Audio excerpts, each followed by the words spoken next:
어머니, 앞으로 우리 집엔 절대 오지 말아주세요. 애기 자꾸 깬다니까요. 그 순간 저는 69년 인생에서 처음으로 숨이 턱 막히는 충격을 느꼈습니다. 손주 얼굴 한번 보려고 반찬 싸들고 찾아간 제게 며느리가 한 말이었습니다. 문은 차갑게 닫혔고 저는 현관 앞에서 멍하니 서 있어야 했죠. 평생 아들만 바라보며 살았습니다. 결혼 자금도 신혼집도 모두 제가 마련해 줬습니다. 그런데 돌아온 건 시댁 방문 스트레스 때문에 힘들었다는 차가운 말 한마디였습니다. 그리고 그 말을 들은 지 한 달 뒤 아들 부부는 자기들이 살던 청담동 아파트가 자기 집이 아니었다는 사실을 세상에서 제일 늦게 알게 됩니다. 현관문 비밀번호가 바뀌었습니다. 부동산에서 전화가 왔습니다. 집 매매 완료되었습니다. 오늘부로 새 입주자 들어옵니다. 그제야 아들은 등기부를 확인했죠. 그 집이 자기 명의가 아니라 엄마인 제 명의였다는 걸 그 순간 처음 알았습니다. 도대체 무슨 일이 있었던 걸까요? 69세 어머니는 왜 이런 극단적인 선택을 했을까요? 저는 69세 김정자입니다. 평생을 살아오면서 가장 큰 충격을 받은 날이 언제였냐고 묻는다면 저는 주저없이 그날을 떠올릴 것입니다. 바로 몇 달 전 아들 부부가 청담동 신축 아파트로 이사했다는 소식을 듣고 찾아갔던 그날 말입니다. 아들 준혁이가 전화로 이사 소식을 전해왔을 때 저는 정말 기뻤습니다. 엄마, 우리 이번에 청담동으로 이사 갔어. 좋은 아파트야. 그 목소리에는 자랑스러움이 가득했습니다. 저는 당연히 축하했죠. 그래, 아들아. 축하한다. 엄마가 곧 반찬 좀 만들어서 갈게. 준혁이 얼굴도 보고 싶고. 손주 이름을 부를 때면 저는 항상 가슴이 뭉클했습니다. 이제 겨우 돌이 지난 작은 생명, 제 핏줄을 이어받은 귀한 존재였으니까요. 그날 저는 새벽부터 일어나 반찬을 만들기 시작했습니다. 아들이 좋아하는 김치찌개용 배추김치, 며느리가 맛있다고 했던 깻잎장아찌, 그리고 멸치볶음까지. 냉장고에 넣어두면 며칠은 먹을 수 있을 거라고 생각하며 정성껏 만들었습니다. 손주 준혁이를 위해서는 작은 바나나 한 송이와 유기농 과일도 준비했죠. 아이가 좋아할까 싶어서요. 오전 10시쯤 저는 커다란 보냉백에 반찬통들을 가득 담아 지하철을 탔습니다. 청담동까지 가는 길이 멀긴 했지만 손주 얼굴 생각하면 전혀 힘들지 않았습니다. 오히려 설렜죠. 준혁이가 얼마나 컸을까? 이제 걸음마도 제법 하겠네. 엄마 보고 좋아하려나? 그런 생각들로 가득했습니다. 지하철 안에서 저는 다른 승객들을 보며 미소를 지었습니다. 젊은 엄마가 유모차를 끌고 타는 모습을 보면서 우리 며느리도 준혁이 데리고 저렇게 산책 다니겠구나 싶었고, 할머니 한 분이 손주로 보이는 아이와 함께 타는 걸 보면서 나도 곧 저렇게 준혁이 손잡고 공원 다닐 수 있겠지 하는 기대감에 들떠 있었습니다. 청담역에 내려 아파트 단지로 걸어가는 길, 저는 주변을 둘러보았습니다. 깨끗한 거리, 잘 정돈된 가로수, 고급스러운 건물들. 역시 좋은 동네네. 우리 아들 부부가 여기서 살다니. 뿌듯한 마음이 들었습니다. 물론 그 집이 제 명이라는 건 그때는 크게 생각하지 않았습니다. 그저 아들 가족이 좋은 환경에서 살고 있다는 것만으로도 충분히 기뻤으니까요. 아파트 단지 입구에 도착했을 때 경비원 아저씨가 친절하게 인사해 주셨습니다. 어디 가세요? 아, 네. 아들 집에 가려고요. 1002호요. 아, 네. 들어가세요. 그렇게 저는 아파트 단지 안으로 들어갔습니다. 잘 꾸며진 조경, 어린이 놀이터, 주민 휴게 공간까지. 여기서 준혁이가 크겠구나. 좋은 환경이네. 계속해서 감탄하며 걸었습니다. 엘리베이터를 타고 10층으로 올라가는 동안 저는 가슴이 두근거렸습니다. 마치 처음 손주를 만나러 가는 것처럼 설렜죠.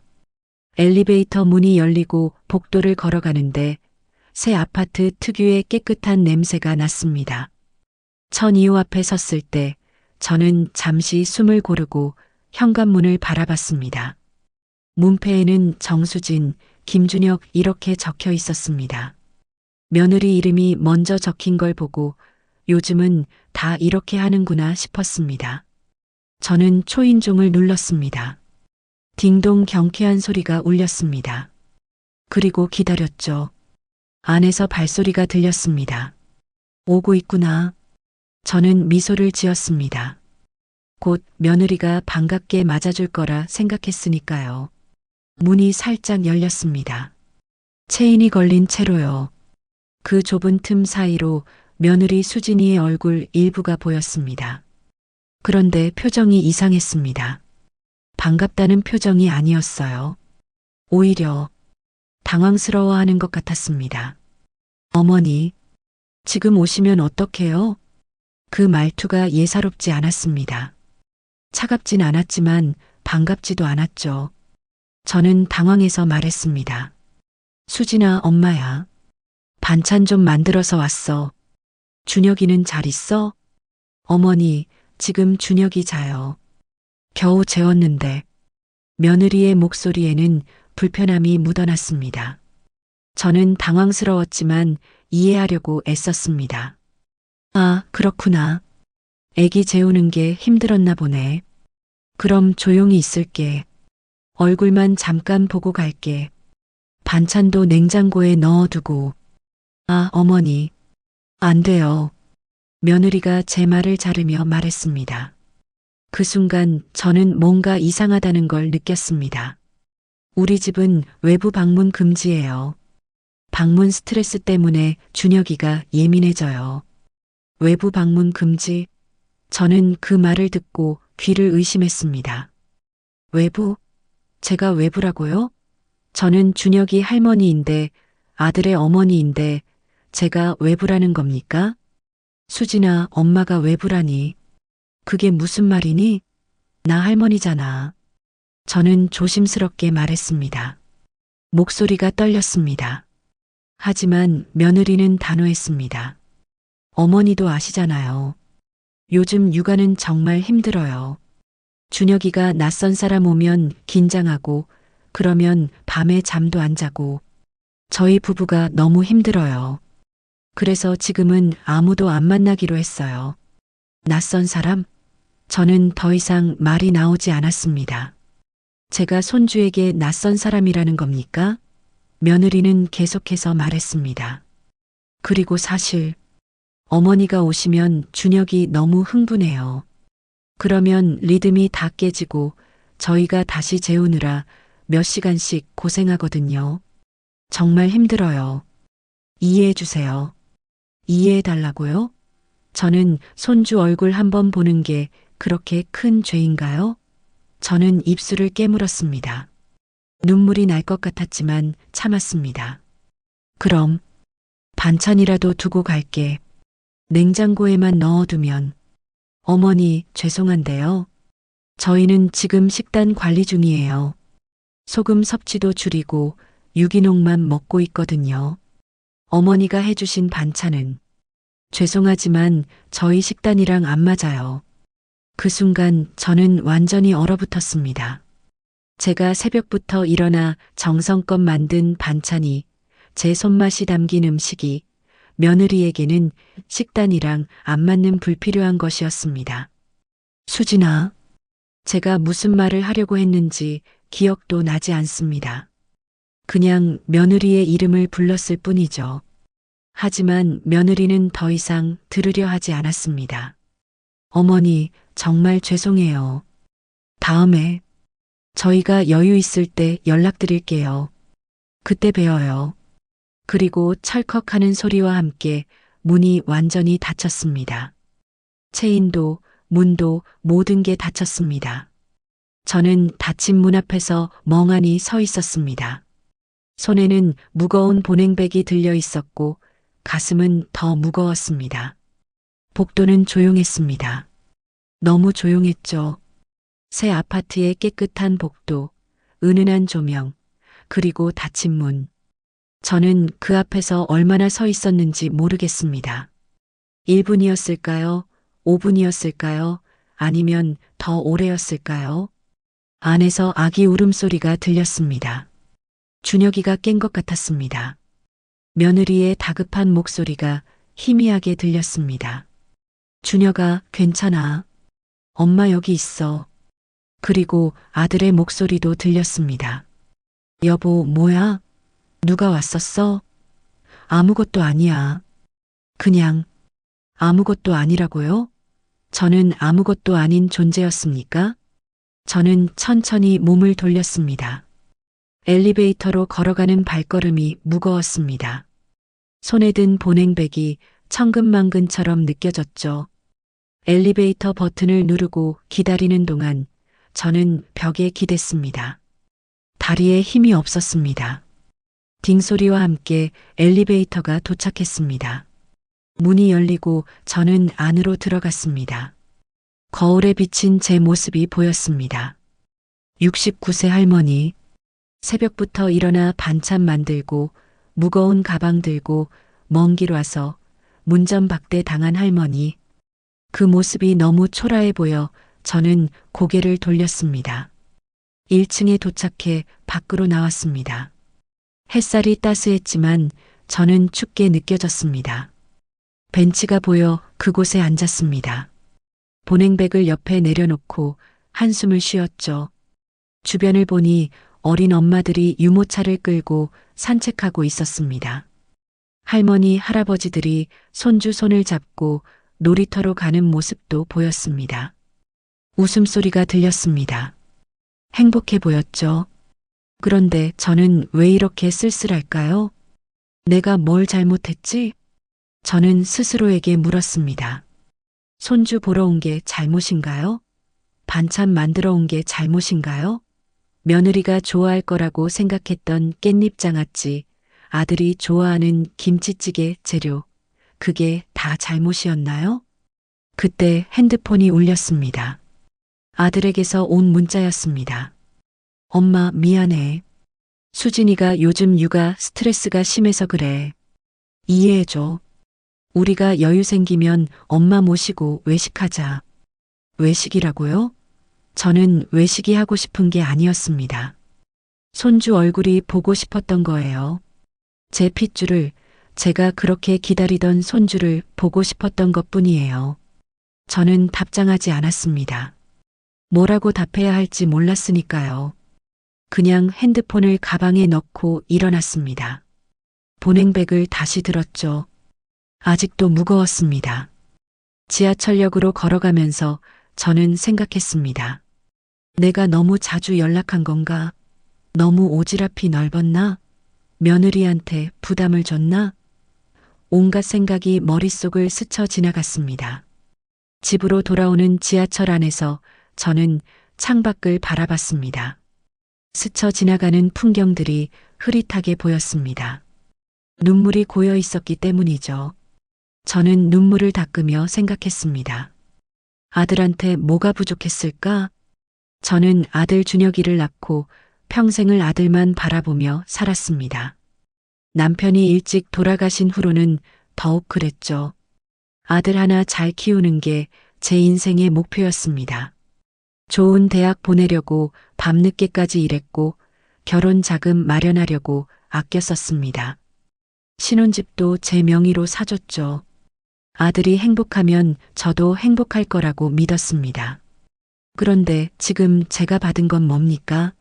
문전박대, 외부 취급, 낯선 사람 취급. 집에 도착해 냉장고를 열고 보냉백 속 반찬들을 꺼냈습니다.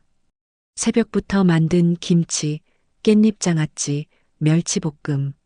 하나하나 냉장고에 넣으며 저는 허탈하게 웃었습니다. 이걸 누가 먹지? 나 혼자 다 먹나? 거실 소파에 앉아 멍하니 천장을 바라봤습니다. 텅 빈 집, 조용한 집, 저 혼자 사는 이 집이 너무 크게 느껴졌습니다. 예전에는 아들이 가끔 들러서 엄마 밥 줘하던 때가 있었는데 결혼하고 나서는 그마저도 없어졌습니다. 그날 밤 저는 잠을 이룰 수 없었습니다. 계속해서 며느리의 목소리가 들렸습니다. 외부 방문 금지예요. 낯선 사람이 오면 준혁이가 긴장해요. 어머니가 오시면 리듬이 깨져요. 저는 정말 그렇게 방해가 되는 존재일까요? 손주에게 낯선 사람일까요?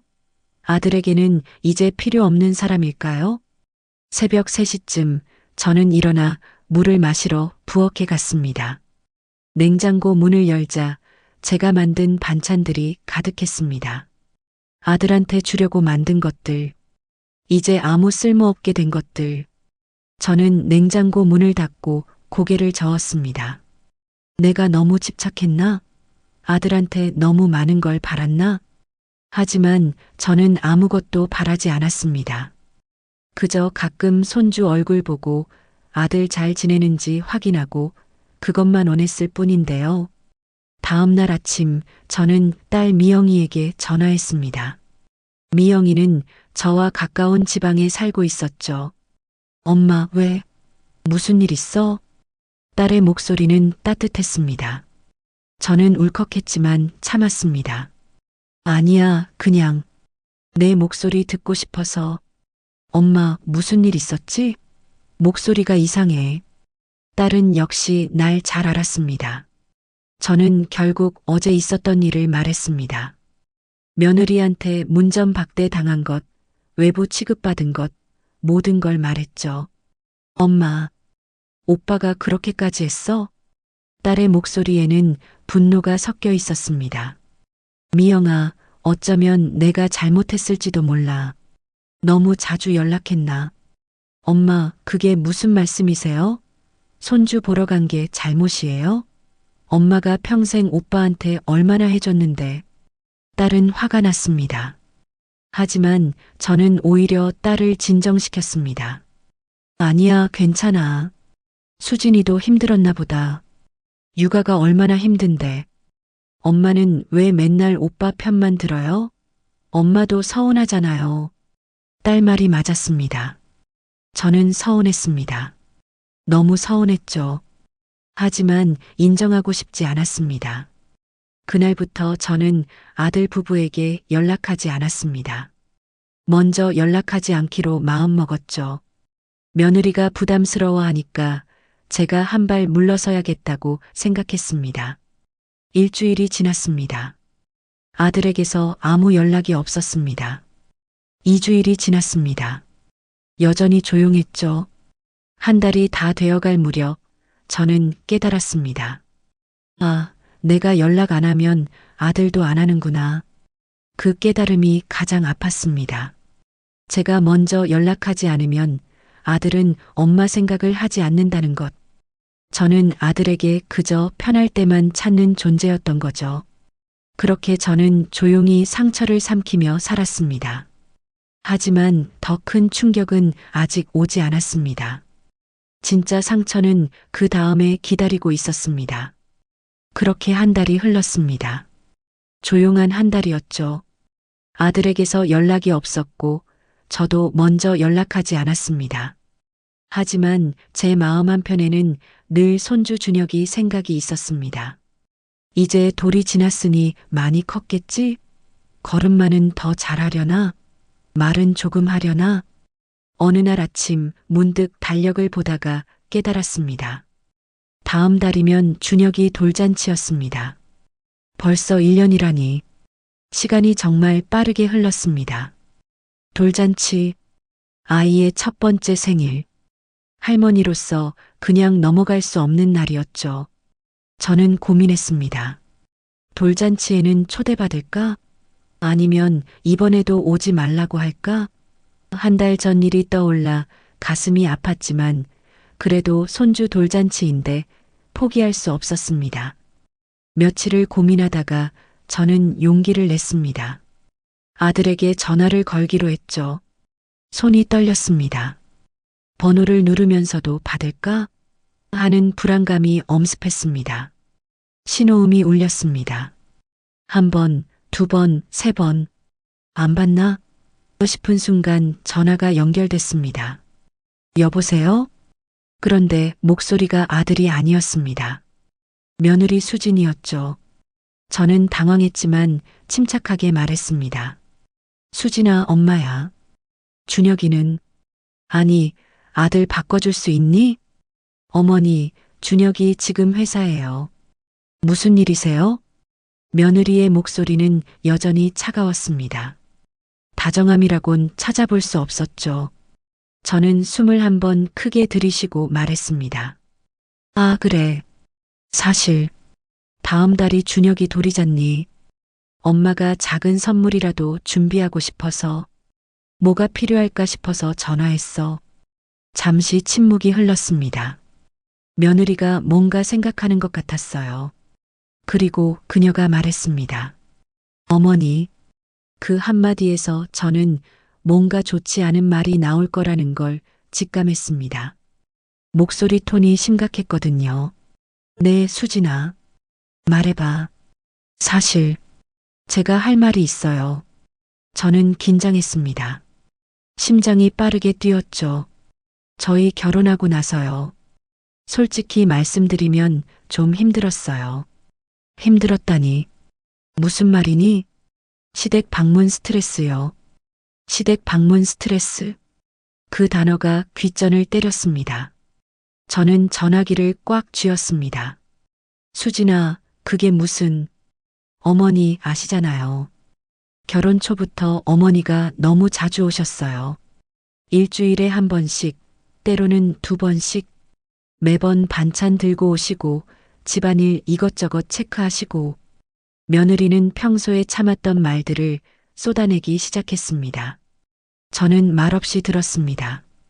아니, 들을 수밖에 없었습니다. 처음에는 괜찮았어요. 고마웠죠. 어머니가 반찬도 해주시고 신경 써주시는 게. 근데 점점 부담스러워졌어요. 제가 집을 조금만 어질러놔도 어머니가 정리하시면서 이렇게 살면 어떡하니 하시고, 제가 요리하면 이건 이렇게 하는 게 아니야 하시고, 저는 그런 적이 있었나 기억을 더듬었습니다.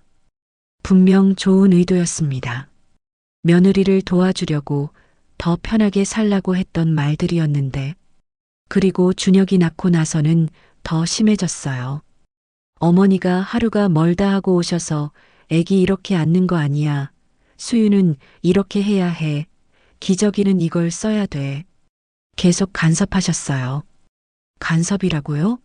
저는 도와주려고 했던 건데 그게 간섭이었나요? 어머니, 저도 처음엔 참았어요. 어머니 마음을 알으니까. 손주가 예뻐서 그러시는 거 아니까. 근데 제 육아 방식까지 부정당하는 것 같아서 너무 힘들었어요. 며느리의 목소리가 조금 떨렸습니다. 감정이 섞인 것 같았어요. 제가 육아책 보고 이렇게 하겠다고 하면 어머니는 요즘 애들은 너무 책만 본다고 하시고, 제가 준혁이한테 영어 동요 들려주면 아기한테 무슨 영어냐고 하시고, 제가 하는 모든 게 어머니 눈에는 틀린 것처럼 느껴졌어요. 저는 할 말을 잃었습니다. 정말 그렇게 말했던 적이 있었나요? 기억을 더듬어 봤지만 확실하지 않았습니다. 어쩌면 무심코 했던 말들이 며느리에게는 상처가 됐을지도 모르겠다는 생각이 들었습니다. 그리고 제일 힘들었던 건요. 며느리가 잠시 멈췄다가 말을 이었습니다. 어머니가 오시면 저한테 준혁이를 안 맡기세요. 제가 엄마인데 제품에 있어야 할 아기를 어머니가 계속 안고 계시니까. 저는 옆에서 구경만 했어요. 제 아기인데 말이에요. 그 말을 듣고 저는 뭐라 반박할 수가 없었습니다. 손주가 너무 예뻐서 조금이라도 더 안고 싶어서 그랬던 건데, 며느리 입장에서는 그렇게 느껴졌을 수도 있겠다는 생각이 들었습니다. 수진아, 엄마가 몰랐어. 내가 그렇게 힘들어 했는지. 어머니, 저도 말씀드리고 싶었어요. 근데 시어머니한테 어떻게 그런 말을 해요. 그래서 계속 참았죠. 준혁이한테 말했어요. 남편한테라도 토로하고 싶어서. 그래서 준혁이는 뭐래? 저는 조심스럽게 물었습니다. 제 아들이 뭐라고 했는지 궁금했거든요. 처음에는 엄마가 그럴 리 없다고 했어요. 엄마는 좋은 의도로 하시는 거다라고. 근데 제가 계속 힘들다고 하니까 결국 준혁이도 인정했어요. 어머니가 좀 과하다고. 제 아들이 그렇게 말했다고요? 저는 가슴이 무너지는 것 같았습니다. 그래서 저희 부부 상담까지 받았어요. 부부 상담? 네. 시댁 스트레스 때문에 부부 싸움이 너무 잦아졌거든요. 상담 선생님이 그러시더라고요. 경계를 명확히 해야 한다고. 저희 부부만의 공간이 필요하다고. 저는 전화기를 든 손이 떨렸습니다. 제 때문에 아들 부부가 상담까지 받았다니. 그래서 결정했어요. 어머니한테 솔직하게 말씀드리기로. 며느리는 잠시 숨을 고르고 말했습니다. 어머니, 앞으로 저희 집에 오지 말아주세요. 그 말이 마지막 일격이었습니다. 저는 눈앞이 캄캄해졌습니다. 수진아, 그게 무슨, 저희도 이 결정을 하기까지 정말 고민 많이 했어요. 근데 저희 가정을 지키려면 이렇게 해야 할 것 같아요. 어머니를 미워해서가 아니에요. 그냥 저희 부부가 숨 쉴 공간이 필요해요. 숨 쉴 공간? 제가 그렇게 숨 막히게 했나요? 명절이나 특별한 날에는 뵐게요. 근데 평소에는 저희끼리 지내고 싶어요. 이해해 주세요. 이해해달라. 또 그 말이었습니다. 한 달 전 문전박대 당했을 때도 지금도 계속 이해해달라고만 하는군요. 돌잔치는요? 준혁이 돌잔치에는 제가 간신히 물었습니다. 그게 제일 궁금했거든요. 돌잔치는 조촐하게 저희 부부랑 친정 식구들만 할 거예요. 어머니는 죄송하지만 빼려고요. 그 순간 저는 완전히 얼어붙었습니다. 손주 돌잔치에 할머니를 안 부른다고요? 수진아, 그건 너무 심한 거 아니니? 준혁이 할머니인데. 어머니, 제 부모님만 모시려고요. 양가 다 모시면 또 복잡해지고 어머니 오시면 또 이것저것 간섭하실 것 같아서 저는 더 이상 들을 수 없었습니다. 심장이 터질 것 같았어요. 수진아, 엄마는 어머니, 죄송해요. 근데 이게 저희 결정이에요. 준혁이도 동의했고요. 준혁이가 그렇게 말했니? 네. 남편도 제 편이에요. 어머니한테는 미안하지만 저희 가정이 우선이래요. 저는 입술을 깨물었습니다. 눈물이 나려고 했지만 참았습니다. 며느리 앞에서 울고 싶지 않았으니까요. 알았어. 저는 겨우 그 말만 했습니다. 더 이상 무슨 말을 해야 할지 몰랐습니다. 이해해 주셔서 감사해요, 어머니. 저희도 이 결정이 쉽지 않았어요. 응, 그럼 끊을게요. 준혁이 오면 전화하셨다고 전할게요. 아니, 괜찮아. 안 그래도 돼. 네, 어머니. 더 이상 할 말 없어. 끊을게. 저는 전화를 끊었습니다. 아니, 사실 던졌다고 해야 할까요? 소파에 던진 전화기가 튕겨나갔지만 신경 쓰지 않았습니다. 저는 그 자리에 주저앉았습니다. 거실 바닥에 주저앉아 하염없이 천장을 바라봤습니다. 눈물이 흘렀습니다. 참으려고 했지만 참을 수가 없었어요. 내가 뭘 잘못했지? 손주가 예뻐서 아들이 걱정돼서 그랬을 뿐인데 그게 그렇게 큰 죄인가? 저는 평생을 아들을 위해 살았습니다. 남편이 일찍 돌아가신 후 아들 하나 잘 키우는 게 제 인생의 전부였어요.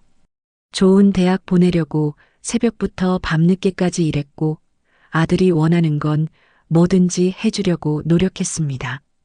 결혼할 때도 마찬가지였어요.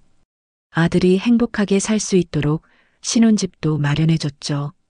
제 명의로 된 청담동 아파트, 제 평생 저축이 들어간 그 집. 아들은 자기 돈으로 산 줄 알고 있을 겁니다. 제가 그렇게 만들었으니까요. 아들 자존심 상할까봐 조용히 제 명의로 해뒀죠. 그리고 며느리에게도 잘해주려고 노력했어요. 딸처럼 예뻐했습니다.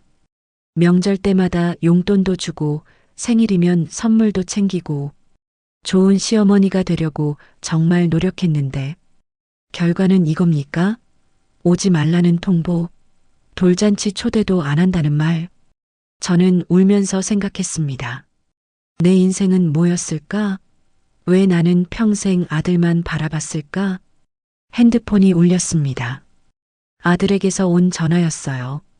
며느리가 말했나 봅니다. 저는 전화를 받았습니다. 엄마. 아들의 목소리였습니다. 미안한 듯 하면서도 어딘가 단호한 목소리. 응. 수진이한테 들었어. 엄마 미안해. 근데 수진이 말이 맞아. 엄마가 좀 과했어. 우리 부부 일에 너무 간섭하셨어. 제 아들이 제게 하는 말이었습니다. 저는 웃음이 나왔어요. 허탈한 웃음이었죠. 준혁아, 엄마가 그렇게 나빴니? 나쁘다는 게 아니라. 엄마, 우리도 부부잖아. 우리만의 방식대로 살고 싶어. 엄마 방식을 강요하지 말아줘. 강요라고요? 저는 강요한 적이 없는데. 엄마는 그냥 도와주려고 했던 거야. 알아, 엄마. 근데 그게 우리한테는 부담이었어. 특히 수진이한테. 그래서 돌잔치에도 엄마 부르지 않는 거니? 엄마. 그건 수진이가 결정한 거고 나도 동의했어. 우리 부부가 편하게 준혁이 돌잔치 해주고 싶어. 엄마가 있으면 불편하다는 거지. 그런 뜻은 아니고. 아니면 뭐니? 할머니를 돌잔치에 안 부르는데 그게 아니면 뭐니? 저는 목소리를 높였습니다. 화가 났어요. 서러웠고 억울했습니다. 엄마, 진정해. 우리도 고민 많이 했어. 근데 지금은 이게 최선인 것 같아. 최선? 내 엄마를 배제하는 게 최선이라고? 엄마. 알았어, 준혁아. 엄마는 이제 안 갈게. 돌잔치든 뭐든 부르지 마. 엄마도 안 갈 거니까. 엄마, 왜 이래? 우리가 미워서 그러는 거 아니라니까. 미워서가 아니면 뭐니? 준혁아, 엄마가 너한테 뭘 잘못했니? 너 키우느라 얼마나 고생했는데. 좋은 대학 보내려고, 결혼 자금 마련하려고 얼마나 고생했는데. 엄마, 그건 알아. 고마워. 근데 그것 때문에 우리가 평생 엄마 말 들어야 하는 건 아니잖아. 그 말이 마지막 일격이었습니다. 저는 더 이상 할 말이 없었어요. 알았어. 엄마 이제 안 갈게. 신경 꺼. 엄마 없이 행복하게 살아. 엄마. 저는 전화를 끊었습니다. 그리고 소파에 주저앉아 한참을 울었습니다. 69년 인생에서 가장 서럽게 운 날이었습니다. 그날 저녁 딸 미영이가 전화했습니다. 엄마, 괜찮아? 딸은 제 상태를 단번에 알아챘습니다. 응, 괜찮아. 엄마 목소리 들으니까 안 괜찮은데? 무슨 일 있었어? 저는 딸에게 오늘 있었던 일을 모두 말했습니다. 며느리와의 통화, 아들과의 대화, 모든 것을. 오빠가 미쳤나 봐. 어떻게 엄마한테 그럴 수가 있어? 돌잔치에도 안 부른다고? 그게 말이 돼? 딸은 분노했습니다. 저보다 더 화가 난 것 같았어요. 미영아, 어쩌면 엄마가 정말 과했을지도 몰라. 며느리 말 들어보니까. 엄마, 왜 또 오빠 편 들어? 엄마가 뭘 잘못했는데? 손주 예뻐하는 게 잘못이야? 반찬해주는 게 잘못이야? 근데 며느리 입장에서는 엄마 그만해. 엄마는 맨날 오빠만 감싸. 오빠가 뭘 해도 엄마는 이해하려고 하잖아. 근데 오빠는 오빠는 엄마 이해해줘? 딸의 말이 가슴에 와닿았습니다. 정말 그랬나요? 저는 아들을 너무 이해하려고만 했나요? 엄마, 내일 나 엄마 보러 갈게. 혼자 있지 마. 괜찮아, 미영아. 엄마 괜찮으니까 걱정하지 마. 엄마 목소리가 괜찮은 소리야? 내일 갈게. 끊지 마. 딸과 한참을 통화했습니다. 딸은 계속 제 편이었어요. 오빠가 잘못했다고, 엄마는 아무 잘못 없다고. 그 말들이 위로가 됐지만 동시에 더 슬펐습니다. 밤이 깊었습니다. 저는 침대에 누워 천장을 바라봤습니다. 잠이 오지 않았어요. 계속해서 오늘 있었던 일들이 머릿속을 맴돌았습니다. 시댁 방문 스트레스, 부부 상담, 오지 말아주세요. 돌잔치 초대 안 할게요. 하나하나가 칼처럼 제 가슴을 찔렀습니다. 그리고 저는 결심했습니다. 뭔가 바꿔야겠다고. 이대로 당하고만 있을 수 없다고. 제 인생을 되찾아야겠다고. 다음 날 아침 저는 서재로 가서 오래된 서류 보관함을 열었습니다. 각종 서류들이 가득했죠. 보험증서, 통장, 그리고 부동산 등기 서류, 청담동 아파트 등기부등본을 꺼냈습니다. 명의인 란을 확인했습니다. 김정자. 제 이름이 또렷하게 적혀 있었습니다. 저는 그 서류를 한참 바라봤습니다. 아들은 이 집이 자기 명의인 줄 알고 있을 겁니다. 며느리도 당연히 그렇게 알고 있겠죠. 하지만 진실은 달랐습니다. 이 집은 제 명의였습니다. 제 돈으로 산 집이었어요. 결혼할 때 아들에게 말했었죠.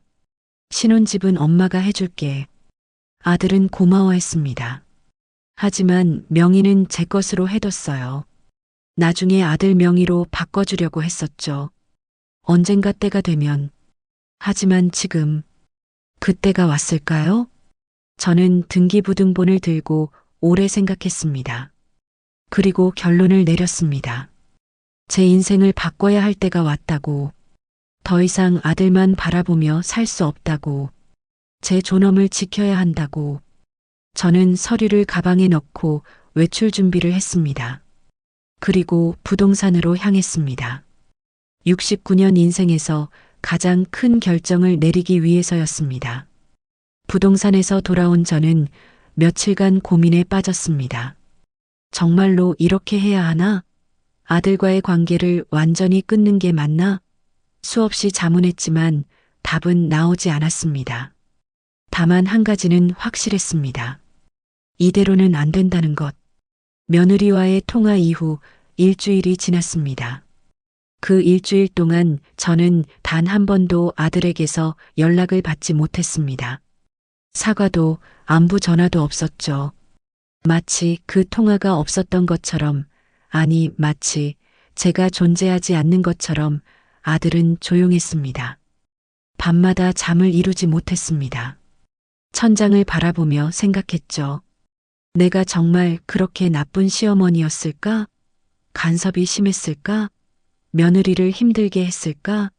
하지만 아무리 생각해도 저는 그저 손주가 사랑스러워서 아들 부부가 잘 살기를 바라는 마음에서 했던 일들 뿐이었습니다. 어느 날 새벽 저는 문득 결심했습니다. 한 번만 더 가보자고. 마지막으로 한 번만 더 아들을 만나 이야기하자고. 이렇게 끝낼 수는 없다고 생각했습니다. 69년을 살면서 가장 소중했던 사람이 아들이었는데 이렇게 이해도 못하고 끝낼 수는 없었어요. 그날 오후 저는 다시 청담동 아파트로 향했습니다. 이번에는 반찬도 선물도 들고 가지 않았습니다. 그냥 빈손으로 오직 대화만 하고 싶다는 마음으로 갔습니다. 지하철을 타고 가는 동안 가슴이 두근거렸습니다. 불안과 기대가 뒤섞인 복잡한 감정이었죠. 청담역에 내려 아파트로 걸어가면서 저는 어떻게 말을 꺼내야 할지 연습했습니다. 준혁아, 엄마 말 좀 들어봐. 엄마가 잘못한 게 있으면 고칠게. 근데 손주는 봐야 하지 않겠니? 아니면 수진아, 엄마가 너무 나갔던 것 같아. 미안해. 앞으로는 조심할게. 여러 가지 시나리오를 머릿속으로 그렸습니다. 아파트 단지 입구에 들어섰을 때 경비원 아저씨가 저를 기억하는지 고개를 끄덕이며 인사했습니다. 저도 인사를 하고 안으로 들어갔죠. 잘 정돈된 조경을 지나 엘리베이터로 향하면서 문득 이게 마지막 일지도 모른다는 생각이 들었습니다. 왜 그런 생각이 들었는지는 모르겠지만 가슴이 먹먹해졌습니다. 10층에 도착해 천이호 앞에 섰습니다. 초인종을 누르기 전 저는 깊은 숨을 들이쉬었습니다. 그리고 버튼을 눌렀습니다. 딩동. 잠시 기다렸습니다. 안에서 소리가 들렸어요. 발소리, 그리고 누군가 다가오는 기척. 문이 열릴 것 같았습니다. 저는 미소를 지으려고 했어요. 최대한 부드럽게, 공격적이지 않게 보이려고요. 하지만 문은 열리지 않았습니다. 대신 문 너머로 며느리의 목소리가 들렸습니다. 누구세요? 문도 열지 않고 묻는 거였습니다. 인터폰으로 확인했을 텐데 제가 온 걸 알면서도 문을 열지 않은 거죠. 수진아, 엄마야. 문 좀 열어줄래? 잠시 침묵이 흘렀습니다. 그리고 며느리가 말했습니다. 어머니, 왜 또 오셨어요? 또, 그 단어가 제 가슴을 찔렀습니다. 마치 제가 환영받지 못하는 불청객인 것처럼 느껴졌죠. 수진아, 엄마가 할 말이 있어서. 문 좀 열어줘. 오래 안 걸릴게. 어머니, 지금 준혁이 자요. 겨우 재웠는데 깨면 안 돼요. 또 그 말이었습니다. 아기가 잔다는 말. 저는 참을성 있게 말했습니다. 그럼 조용히 할게. 문 좀 열어줘. 준혁이 아빠는 집에 있니? 준혁이는 회사 가고 없어요. 그리고 어머니, 진짜 지금은 안 돼요. 수진아, 제발 부탁이야. 딱 5분만. 엄마가 할 말이 있단다. 제 목소리가 떨렸습니다. 애원하는 것 같아 자존심이 상했지만 어쩔 수 없었어요. 문이라도 열어야 이야기를 할 수 있으니까요. 어머니, 며느리의 목소리에 짜증이 섞여 있었습니다. 오지 말라고 했잖아요. 왜 자꾸 오세요? 저희가 싫다고 했잖아요. 싫다고요? 그 말이 칼처럼 제 가슴을 찔렀습니다. 수진아, 엄마가 잘못했으면 사과할게. 그러니까 문 좀 열어줘. 이렇게 문 앞에서 얘기할 수는 없잖니. 어머니, 사과받고 싶은 것도 아니에요. 그냥 저희한테 신경 끄고 안 오셨으면 좋겠어요. 계속 이러시면 저희가 더 힘들어요. 저는 문에 손을 짚었습니다. 다리에 힘이 풀렸어요. 며느리는 계속 말했습니다. 어머니가 올 때마다 저희 부부 싸워요.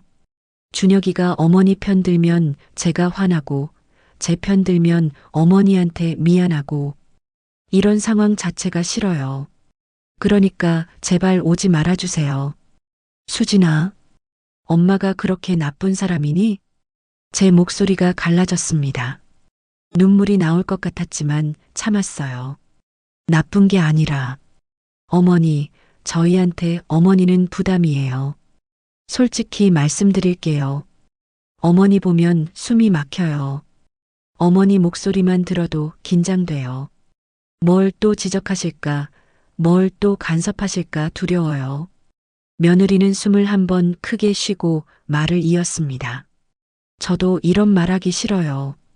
근데 어머니가 계속 오시니까 할 수밖에 없잖아요.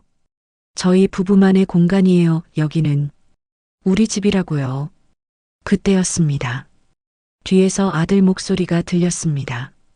여보, 누구야? 엄마야? 아들이 회사에 간 게 아니었나 봅니다. 집에 있었던 거죠. 저는 목소리를 높였습니다. 준혁아, 엄마야, 문 좀 열어줘. 잠시 안에서 소곤거리는 소리가 들렸습니다. 아들과 며느리가 뭔가 이야기하는 것 같았어요. 그리고 아들의 목소리가 들렸습니다. 엄마, 지금은 안 돼. 수진이 말대로 나중에 봐. 제 아들이 하는 말이었습니다. 문도 열어주지 않고 나중에 보자고 하는 거였습니다. 준혁아, 엄마야. 제발 문 좀 열어줘. 할 말이 있단다. 엄마, 지금 준혁이 자는데 깨면 어떡해. 그냥 가. 다음에 연락할게. 저는 문을 두드렸습니다. 아니, 거의 두들겼다고 해야겠네요. 준혁아, 김준혁? 문 열어. 엄마가 누군데 이렇게 대하니? 안에서 아기 울음소리가 들렸습니다. 준혁이가 깬 것 같았어요. 그러자 며느리의 목소리가 날카로워졌습니다. 봐요. 그러니까 오지 말라고 했잖아요. 준혁이 깼잖아요. 어머니가 깨운 거잖아. 왜 자꾸 오세요? 정말 이제 지겹다고요. 며느리가 소리쳤습니다. 저는 그 자리에 얼어붙었어요. 지겹다고요? 시어머니가 지겹다고요? 아들의 목소리가 다시 들렸습니다. 이번에는 더 단호했습니다. 엄마, 그냥 가. 며느리 말 좀 들어줘. 여긴 우리 집이니까. 우리 집. 그 말을 듣는 순간 저는 완전히 얼어붙었습니다. 우리 집이라고요? 그 집이 누구 명의인지 아들은 모르는 거였습니다. 며느리도 모르겠죠. 그들은 그 집이 자기들 집인 줄 알고 있었던 겁니다. 저는 문에서 한 발짝 물러섰습니다. 가슴이 철렁 내려앉았어요. 우리 집이라니. 전세금 70%가 아니라 아예 집 전체가 제 명의인데, 제 돈으로 산 집인데, 아들은 까맣게 잊고 있었습니다. 준혁아, 제가 떨리는 목소리로 불렀습니다. 그 집, 누가 사준 집인지 기억하니? 엄마가 도와주신 건 알아. 근데 그게 뭐 어때? 지금은 우리가 살고 있잖아. 우리 집이야. 도와주신 게 아니라 제가 다 사준 집인데. 하지만 저는 그 말을 하지 않았습니다. 아직은 아니었어요. 며느리가 다시 말했습니다. 어머니, 우리 부부만의 공간이니까 앞으로 절대 오지 마세요. 진짜 이제 한계예요. 어머니 때문에 저희가 부부 상담까지 받았어요. 상담사 선생님도 그러시더라고요. 경계를 확실히 해야 한다고. 시댁과 거리를 둬야 한다고. 부부 상담. 그 말을 다시 들으니 더 참담했습니다. 제 때문에 아들 부부가 상담까지 받았다니. 저희 결혼하고 나서요. 어머니가 매일같이 전화하시고 일주일에 몇 번씩 오시고 그게 얼마나 스트레스였는지 아세요? 제가 친정 엄마 만나러 가면 질투하시고 제 친구들이랑 약속 잡으면 며느리가 집을 비우면 어떡하냐고 하시고 며느리는 평소에 쌓였던 불만들을 쏟아냈습니다. 제가 직장 다닌다고 하면 아기 낳으면 어떡하려고라고 하시고 임신했을 때는 태교 이렇게 하면 안 된다 저렇게 하면 안 된다 간섭하시고 애 낳고 나서는 더 심했어요. 제 육아 방식 하나하나 다 간섭하시면서 요즘 엄마들은 모른다고 하시고 저는 정말 그렇게 말했나요? 기억이 잘 나지 않았습니다. 어쩌면 좋은 의도로 했던 말들이 며느리에게는 그렇게 들렸을지도 모르겠습니다. 그리고 어머니, 솔직히 말씀드릴게요. 며느리의 목소리가 더 차갑게 변했습니다. 어머니가 준혁이 안고 계실 때 저한테는 안 주시잖아요. 제가 안을게요 하면 괜찮아. 할머니가 안을게 하시면서 안 주시잖아요. 저 엄마예요. 제 아기인데 제가 안아야 하는 거 아니에요? 수진아, 그건. 그리고 제가 밥 먹고 있으면 그렇게 먹으면 애한테 안 좋다고 하시고 제가 커피 마시면 수유 중에 카페인 먹으면 안 된다고 하시고 제 인생인데 제가 뭘 먹든 상관없잖아요. 며느리의 목소리가 점점 높아졌습니다. 아기 울음소리도 더 커졌어요. 봐요, 준혁이 더 우네요. 다 어머니 때문이에요. 왜 자꾸 와서 우리 애 깨우고 우리 부부 싸움하게 만들고 우리 가정 망가뜨리는 거예요. 망가뜨린다고요? 저는 손주를 사랑했을 뿐인데 그게 가정을 망가뜨리는 거였습니까? 그때 아들이 말했습니다. 엄마, 이제 진짜 그만해. 수진이 말이 맞아. 엄마가 너무 과했어. 우리 생활에 너무 많이 간섭했어. 준혁아, 엄마는 맨날 널 위해서, 손주 위해서라고 하지만 사실은 엄마 하고 싶은 대로 한 거잖아. 우리 의견은 하나도 안 물어보고. 아들의 말이 화살처럼 날아왔습니다. 엄마가 해준 것들 다 고마워. 진짜 고마워. 근데 그게 우리한테 빚이 되면 안 되잖아. 엄마가 해줬으니까 평생 엄마 말 들어야 하는 거 아니잖아. 준혁아, 엄마가 그런 뜻으로. 엄마는 맨날 그렇게 말해. 나는 그런 뜻이 아니었어. 근데 받는 사람은 그렇게 느끼는데? 그럼 그게 문제 아니야? 저는 더 이상 할 말이 없었습니다. 제 아들이 제게 이런 말을 하다니. 며느리가 다시 말했습니다. 어머니, 마지막으로 말씀드릴게요. 앞으로 절대 저희 집에 오지 마세요. 전화도 하지 마세요. 명절이나 특별한 날 말고는 연락하지 마세요. 저희 부부한테 신경 끄세요. 저희는 저희끼리 살 거예요. 그래, 엄마. 우리끼리 살게. 엄마도 엄마 인생 사세요. 우리한테 너무 집착하지 마시고. 집착이라고요? 제가 아들한테 집착했다고요? 저는 문 앞에 서서 한참을 말없이 서 있었습니다. 안에서는 아기 울음소리만 들렸어요. 그리고 며느리가 아기를 달래는 소리. 준혁아, 괜찮아. 엄마 여기 있어. 저는 천천히 몸을 돌렸습니다. 더 이상 이곳에 있을 이유가 없었습니다. 엘리베이터로 향하는 발걸음이 무거웠죠. 복도가 너무 길게 느껴졌습니다. 엘리베이터 버튼을 누르고 기다리면서 저는 뒤를 돌아봤습니다. 천이후 문이 보였어요. 여전히 닫혀 있었습니다. 제가 평생 모은 돈으로 사준 집, 아들이 행복하길 바라며 마련해준 신혼집. 그 문이 이렇게 차갑게 느껴질 줄은 몰랐습니다. 딩소리와 함께 엘리베이터가 도착했습니다. 문이 열리고 저는 안으로 들어갔어요. 거울에 비친 제 모습을 봤습니다. 69세 할머니, 문전박대 당한 할머니, 손주 얼굴 한번 보지 못하고 쫓겨난 할머니. 눈물이 흘렀습니다. 이번에는 참을 수가 없었어요. 엘리베이터 안에서 혼자 소리 없이 울었습니다. 1층에 도착해 밖으로 나왔습니다. 햇살이 따스했지만 전혀 따뜻하게 느껴지지 않았어요.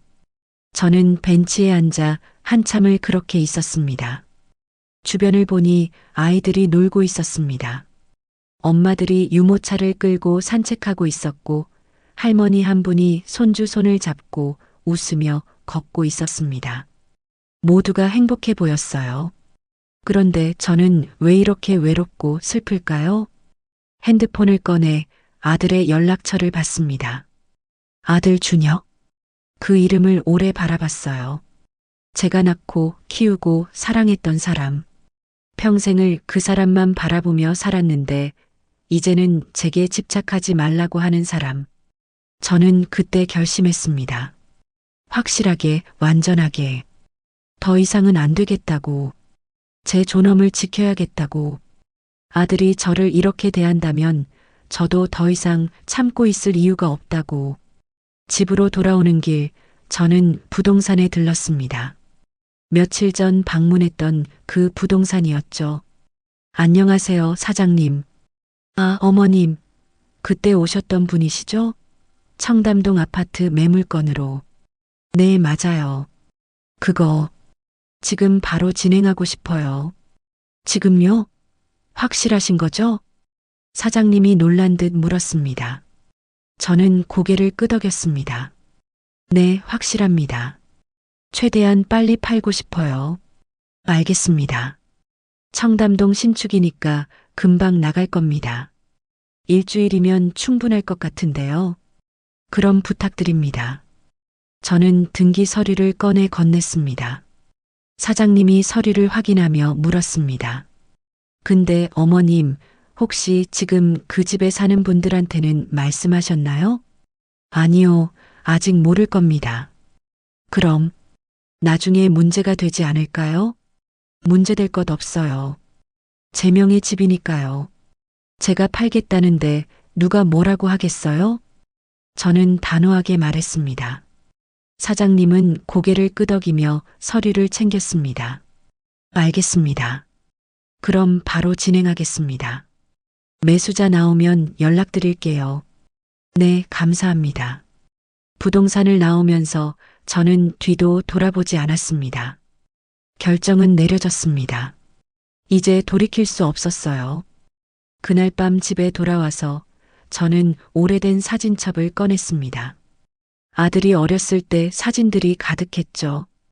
갓 태어났을 때, 돌 때, 초등학교 입학식 때, 중학교 졸업식 때, 대학 합격했을 때, 결혼식 때, 하나하나 사진을 보며 저는 울었습니다. 이 아이를 키우느라 얼마나 힘들었는지, 남편 없이 혼자 키우느라 얼마나 고생했는지, 좋은 대학 보내려고 밤늦게까지 일했던 기억들, 아들이 원하는 건 뭐든 해주려고 아껴 썼던 날들, 그 모든 시간이 지금은 무의미하게 느껴졌습니다. 제가 그렇게 사랑했던 아들이 저를 집착한다고 표현하다니, 제가 그렇게 예뻐했던 며느리가 저를 지겹다고 말하다니, 저는 사진첩을 덮고 서재로 갔습니다. 서류 보관함을 열고 각종 문서들을 확인했어요. 통장, 보험, 부동산 서류, 제가 평생 모은 것들이었습니다. 그리고 결심했습니다. 이 모든 걸 정리하겠다고. 아들한테 줄 생각이었던 것들, 손주를 위해 아껴뒀던 것들, 모두 제 것으로 되찾겠다고. 저는 노트에 계획을 적기 시작했습니다.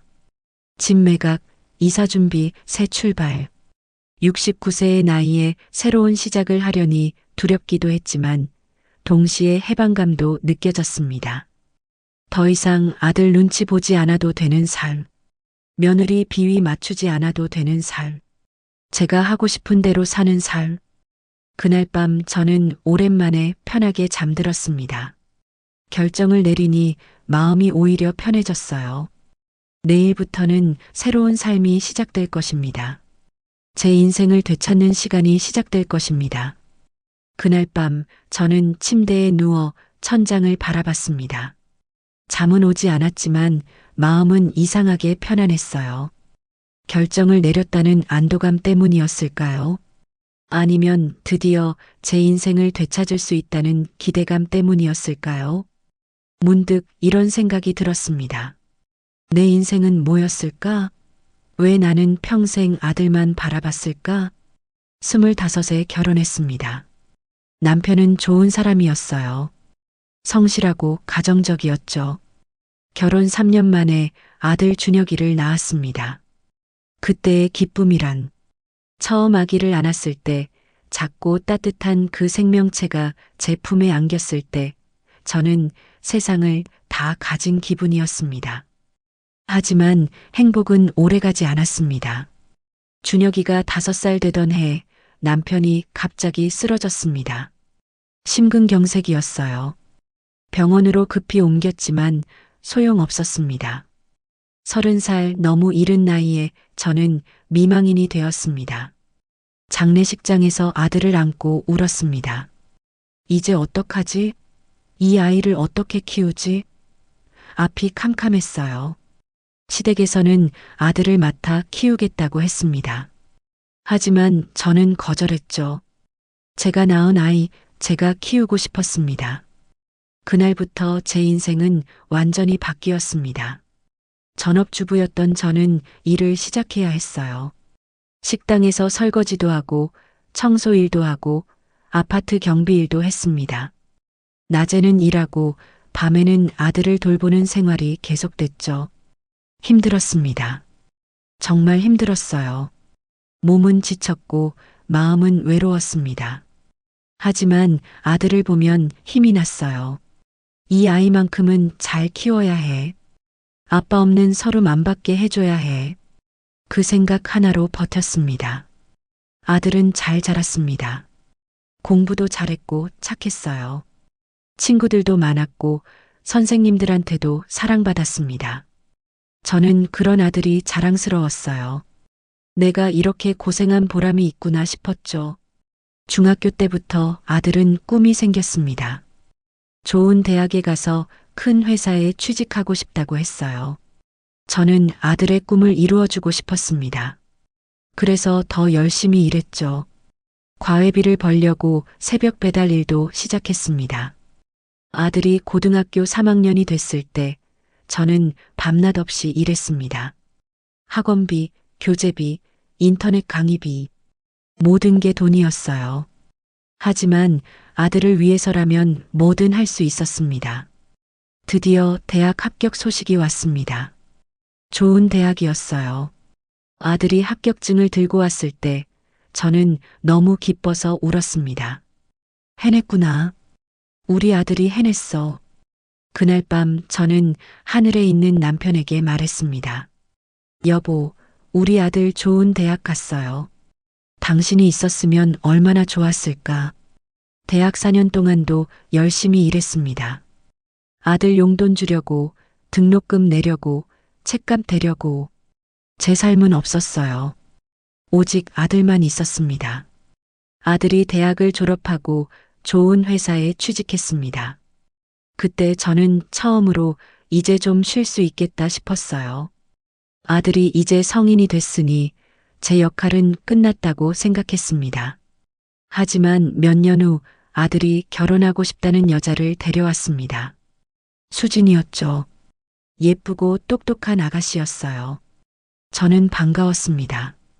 우리 아들이 드디어 짝을 만났구나. 결혼 준비를 하면서 아들이 고민하더군요.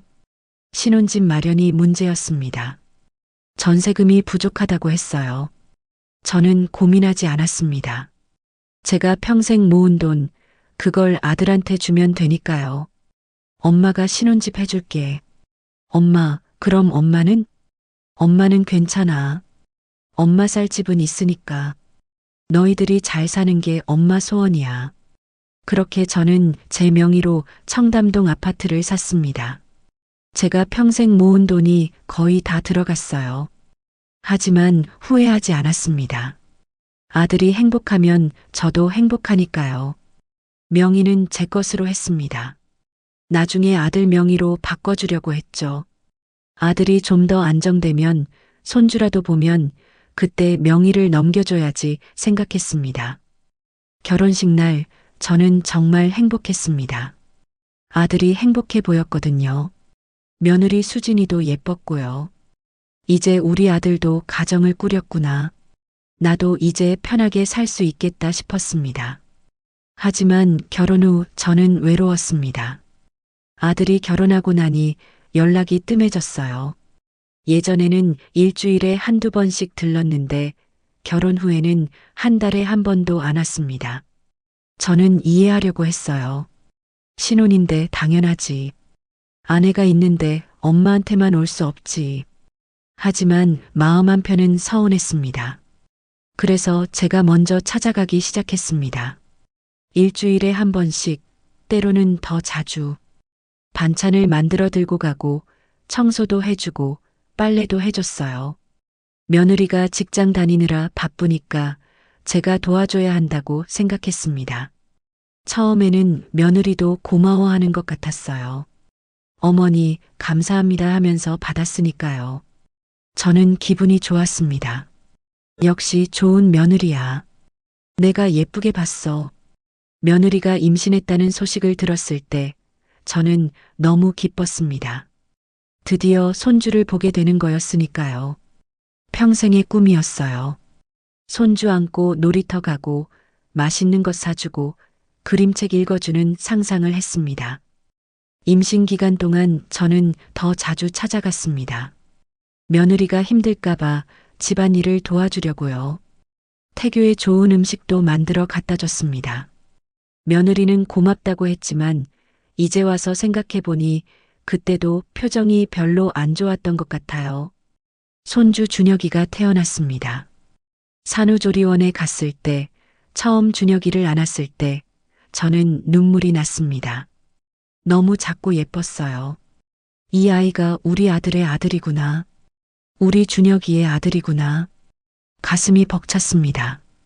저는 매일같이 산후조리원에 갔습니다. 며느리 옆에 앉아 손주를 봤죠. 안아보고 싶었지만 참았어요. 며느리가 싫어할까봐. 하지만 며느리가 피곤해 보이면 제가 대신 안아줬습니다. 며느리는 그때 뭐라고 하지 않았어요. 산후조리원에서 나온 후 저는 더 자주 집에 갔습니다.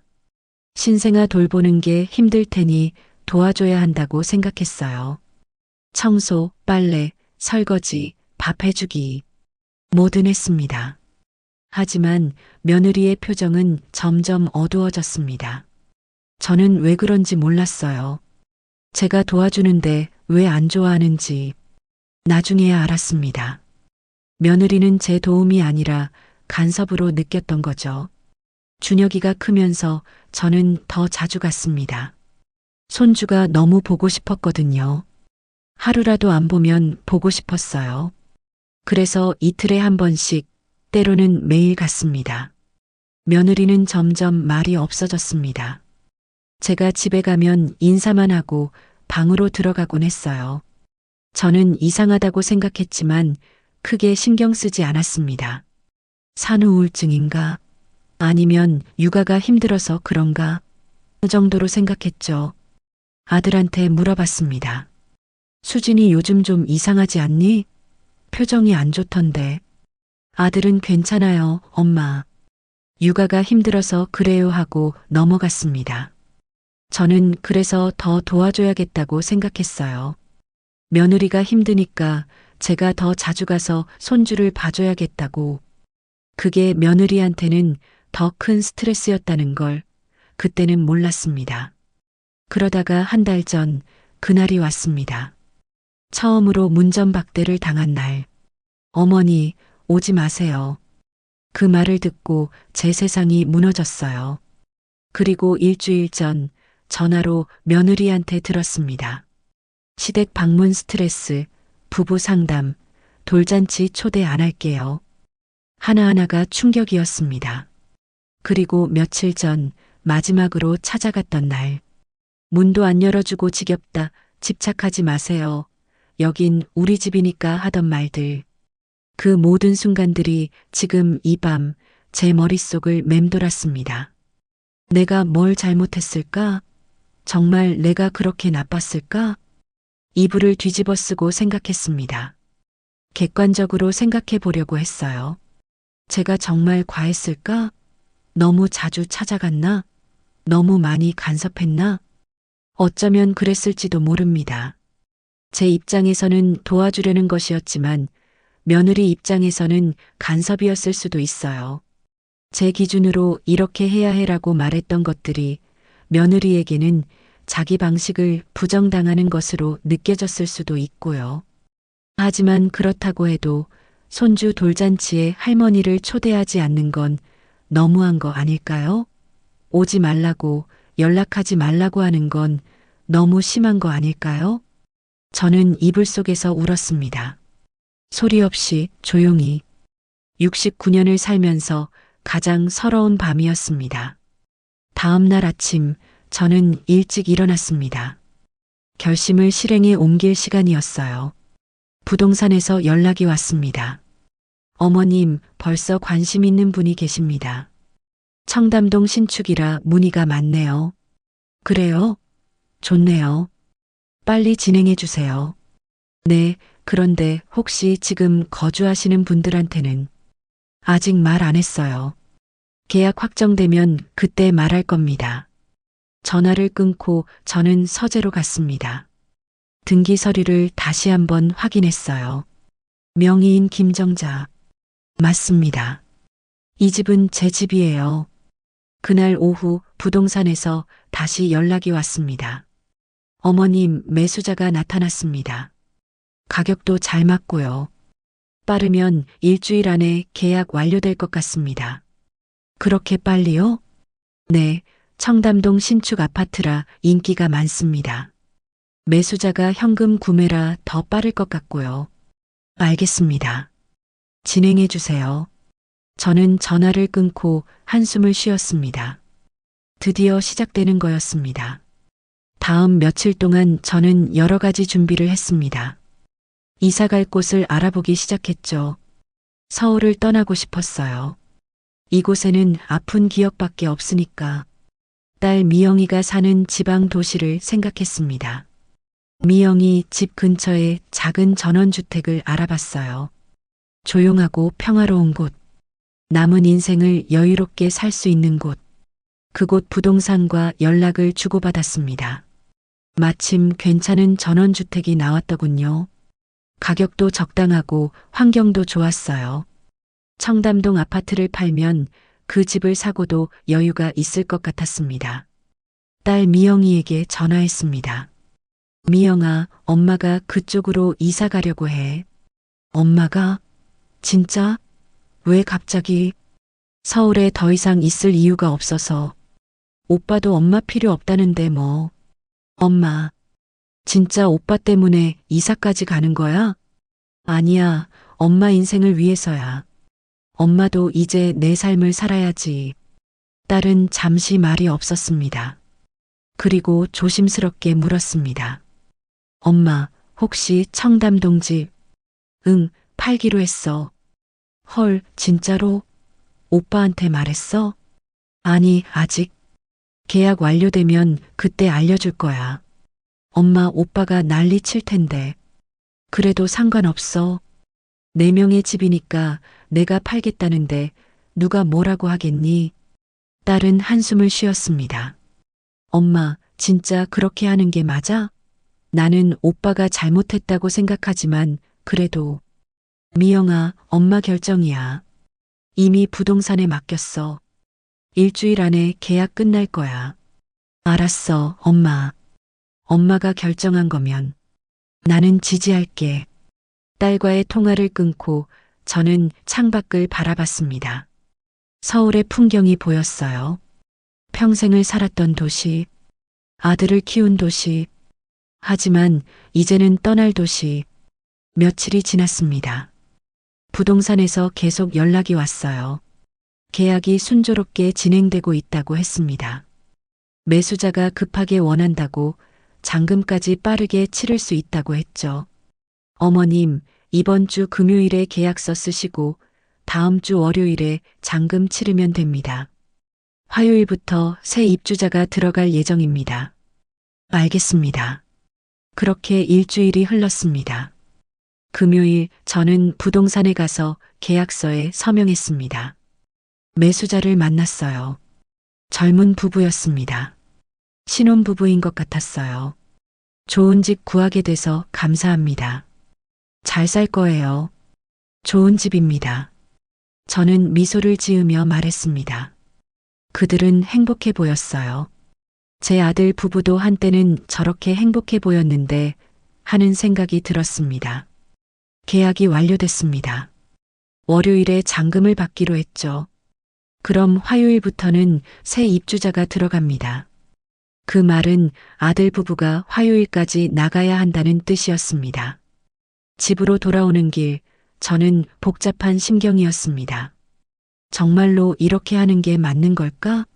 하지만 돌이킬 수는 없었어요. 계약은 끝났고 잔금만 받으면 되는 상황이었으니까요. 그날 밤 저는 아들 부부가 어떻게 반응할지 상상해 봤습니다. 놀라겠죠. 당황하겠죠. 화내겠죠. 하지만 그건 그들 문제였습니다. 제가 걱정할 일이 아니에요. 월요일이 됐습니다. 부동산에 가서 잔금을 받았어요. 큰 돈이었습니다. 제 통장에 입금된 돈을 보면서 저는 이상한 기분이 들었어요. 뿌듯하면서도 슬펐습니다. 어머님, 그럼 내일부터 새 입주자가 들어갑니다. 비밀번호 변경해야 하는데요. 네, 변경해 주세요. 그럼 지금 거주하시는 분들은 오늘 저녁에 연락할 겁니다. 부동산을 나와 집으로 돌아왔습니다. 저는 핸드폰을 들었다가 놓았다가를 반복했습니다. 아들한테 전화해야 하나? 문자를 보내야 하나? 고민하다가 결정했습니다. 전화하지 않기로. 대신 그들이 직접 알게 하기로. 집에 들어갔을 때 문이 안 열리면 그때 알게 되겠죠. 그게 더 확실한 메시지일 것 같았습니다. 저는 부동산 담당자에게 부탁했습니다. 내일 저녁쯤 전화 한 통 해주실 수 있나요? 천이호 거주자에게요. 무슨 내용으로요? 집 매매가 완료됐으니 이사 준비하라고요. 아, 네, 알겠습니다. 모든 준비가 끝났습니다. 이제 남은 건 기다리는 것뿐이었어요. 아들 부부가 진실을 알게 되는 그 순간을 기다리는 것. 그날 밤 저는 오래된 앨범을 다시 꺼냈습니다. 아들의 사진들 하나하나 보면서 생각했죠. 여기까지였구나. 우리 관계는 여기까지인가 보다. 눈물이 났지만 후회는 없었습니다. 제 존엄을 지킨 거니까요. 더 이상 아들한테 무시당하고 며느리한테 무시당하며 살 수는 없었으니까요. 다음 날 화요일. 오늘 저녁이면 아들 부부가 알게 될 겁니다. 그들이 살던 집이 자기들 집이 아니었다는 걸. 그 집이 엄마 명의였다는 걸. 그리고 그 엄마가 집을 팔아버렸다는 걸. 저는 그날 하루 종일 불안했습니다. 전화가 올까봐, 아들이 갑자기 찾아올까봐. 하지만 아무 일도 일어나지 않았어요. 조용한 하루였습니다. 저녁 6시쯤 제 핸드폰이 울렸습니다. 부동산 담당자였습니다. 어머님, 방금 전화했습니다. 천이호예요. 어떻게 됐나요? 깜짝 놀라시더라고요. 처음에는 사기인 줄 알았대요. 근데 제가 등기부등본 얘기하고 명의가 어머님이라고 하니까 말을 못 하시더라고요. 그래요. 그리고 곧 이사해야 한다고 전하니까 전화 끊으시더라고요. 알겠습니다. 수고하셨어요. 저는 전화를 끊고 소파에 앉았습니다. 드디어 시작된 거였습니다. 이제 아들한테서 전화가 올 겁니다. 화가 난 목소리로, 울먹이는 목소리로. 저는 그 전화를 기다렸습니다. 제 결정을 확인시켜줄 그 전화를. 부동산에서 전화가 온 지 30분쯤 지났을까요? 제 핸드폰이 울렸습니다. 화면을 보니 아들 준혁이라는 이름이 떠 있었어요. 저는 한동안 그 화면을 바라봤습니다. 받아야 할까 말아야 할까? 결국 받았습니다. 엄마, 아들의 목소리가 터져 나왔습니다. 다급하고 당황스러운 목소리였죠. 엄마, 지금 무슨 일이야? 부동산에서 전화 왔는데 집을 팔았다고? 그게 무슨 소리야? 저는 침착하게 대답했습니다. 그래, 팔았어. 뭐? 엄마가 무슨 권리로? 아, 잠깐. 이 집이. 설마. 아들이 말을 더듬었습니다. 그제야 깨달은 것 같았어요. 이 집 명의가 엄마야? 그래, 내 명의지. 내가 까맣게 잊고 있었구나. 전화 너머로 아들이 숨 쉬는 소리가 들렸습니다. 당황한 숨소리였죠. 엄마, 그게 나는 내 명의인 줄. 결혼할 때 엄마가 도와준 거라고. 도와준 게 아니라 다 내 돈으로 산 거야. 내 명의로. 그리고 이제 그걸 팔았어. 엄마, 어떻게 그럴 수가 있어? 우리가 지금 살고 있는데 미리 말이라도 해줘야 하는 거 아니야. 아들의 목소리가 높아졌습니다. 화가 났나 봅니다. 준혁아, 너희가 뭐라고 했지? 절대 오지 말라고 했잖아. 우리 집이라고 했잖아. 그래서 내가 내 집을 팔았어. 뭐가 문제니? 엄마, 그건 그렇고 이건 이렇잖아. 우리가 갈 곳도 없는데 어떡해. 그건 너희가 알아서 할 일이지. 나한테 왜 묻니? 저는 냉정하게 말했습니다. 아들은 잠시 말문이 막힌 것 같았어요. 뒤에서 며느리 목소리가 들렸습니다. 뭐래? 어머니가 뭐래? 수진아, 이 집이 엄마 명의였대. 그리고 엄마가 집을 팔았대. 뭐라고? 그게 무슨 소리야? 며느리가 소리쳤습니다. 그리고 전화를 빼앗은 것 같았어요. 며느리 목소리가 들렸습니다. 어머니, 지금 장난하시는 거예요? 이 집이 어머니 명의라고요? 장난 아니야. 등기부등본 확인해봐. 김정자, 내 이름 나와 있을 거야. 그럼 처음부터 우리를 속인 거잖아요. 우리는 우리 집인 줄 알았는데 내가 언제 너희 집이라고 했니? 너희가 멋대로 그렇게 생각한 거지. 며느리가 말을 잇지 못했습니다. 저는 계속 말했습니다. 결혼할 때 신혼집 해준다고 했잖아. 해준 거야. 내 명의로. 나중에 너희한테 물려주려고 했지. 근데 계획이 바뀌었어. 어머니, 지금 이게 말이 돼요? 우리가 언제까지 나가야 하는데요? 내일부터 새 입주자 들어온대. 오늘 밤까지 짐 싸서 나가면 돼. 내일이라고요? 말도 안 돼요. 집 구할 시간도 없잖아요. 며느리가 울먹이는 목소리로 말했습니다. 그건 내 문제가 아니야. 너희가 알아서 해. 다시 아들이 전화를 받았습니다. 엄마, 왜 이런 짓을 해? 왜 이렇게까지 하는 거야? 아들의 목소리에는 원망이 가득했습니다. 준혁아, 저는 깊게 숨을 들이쉬고 말했습니다. 너희가 절대 오지 말라고 했지? 시댁 방문 스트레스라고 했지? 엄마가 지겹다고 했지? 그래서 나도 너희 집을 떠났어. 너희가 원한 거잖아. 엄마 없는 생활. 엄마, 그렇다고 이렇게까지. 이제 그 집은 너희 집이 아니야. 제가 단호하게 말했습니다. 내 집도 아니고 새 주인 집이지. 너희는 앞으로 내 인생에 오지 마라. 그 말을 끝으로 저는 전화를 끊었습니다. 손이 떨렸지만 후회는 없었습니다. 전화를 끊고 나니 조용했습니다. 너무 조용했어요. 저는 창밖을 바라봤습니다. 어둠이 내리고 있었습니다. 서울의 밤.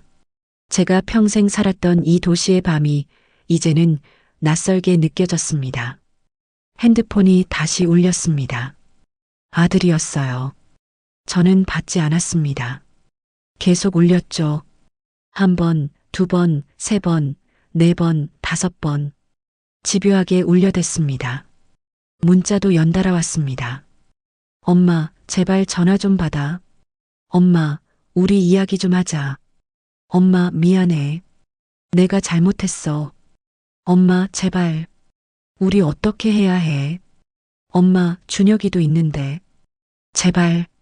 손주 이름까지 꺼내며 애원하는 아들. 하지만 저는 무시했습니다. 더 이상 들을 말이 없었으니까요. 아니, 정확히는 듣고 싶지 않았어요. 지금 듣는다면 마음이 흔들릴 것 같았거든요. 저는 핸드폰을 무음으로 설정하고 책상 서랍에 넣어버렸습니다. 안 보이니 마음이 편했어요. 그날 밤 저는 짐을 쌌습니다. 많지 않았어요. 필요한 옷가지와 중요한 서류들, 몇 장의 사진. 그게 전부였습니다. 서울에서의 40년 인생이 이 작은 박스 몇 개에 담길 수 있다니 허무하기도 했습니다. 아들의 어린 시절 사진도 몇 장 챙겼습니다. 돌사진, 초등학교 입학식 사진, 대학 합격했을 때 사진, 행복했던 시절의 기록들. 이제는 추억이 된 순간들을 보며 저는 한숨을 쉬었습니다. 어디서부터 잘못된 걸까? 밤 11시쯤 딸 미영이에게서 전화가 왔습니다. 엄마, 오빠한테 연락 왔어? 응, 왔어. 근데 받지 않았어. 엄마, 오빠가 나한테도 전화했어. 엄청 울면서 어떡하냐고, 갈 곳이 없다고. 그건 걔가 알아서 할 일이지. 엄마, 진짜 괜찮아? 너무 마음 쓰이지 않아? 딸의 목소리에는 걱정이 묻어났습니다. 괜찮아. 이제 새로운 시작이야. 미영아, 엄마 내일 그쪽으로 갈게. 응, 알았어. 엄마 기다릴게. 조심히 와. 전화를 끊고 저는 침대에 누웠습니다. 하지만 잠이 오지 않았어요. 천장을 바라보며 생각했습니다. 정말 잘한 걸까? 너무 가혹한 건 아닐까? 하지만 곧 고개를 저었습니다. 아니야. 나도 존중받을 자격이 있어. 내가 잘못한 게 아니야. 다음 날 아침 일찍 일어났습니다. 이삿짐 센터가 오기로 한 시간은 9시. 저는 마지막으로 집안을 둘러봤어요. 40년을 산 집, 남편과 함께 들어와 신혼을 시작했던 집, 아들을 낳고 키운 집, 수많은 추억이 담긴 공간. 거실 소파에 앉아 한참을 그렇게 있었습니다. 벽에 걸린 시계 소리만 째깍째깍 울렸어요. 이 소리도 이제 마지막이구나. 이 집에서 듣는 마지막 시계 소리. 9시 정각 이삿짐 센터 직원들이 왔습니다. 어머니, 짐이 많지 않으시네요? 응, 필요한 것만 챙겼어요. 나머지는 다 버리려고요. 알겠습니다. 금방 끝날 것 같아요. 짐을 싣는 동안 저는 베란다에 서서 밖을 바라봤습니다. 익숙한 풍경, 아침마다 보던 아파트 단지, 저 멀리 보이는 산, 출근하는 사람들.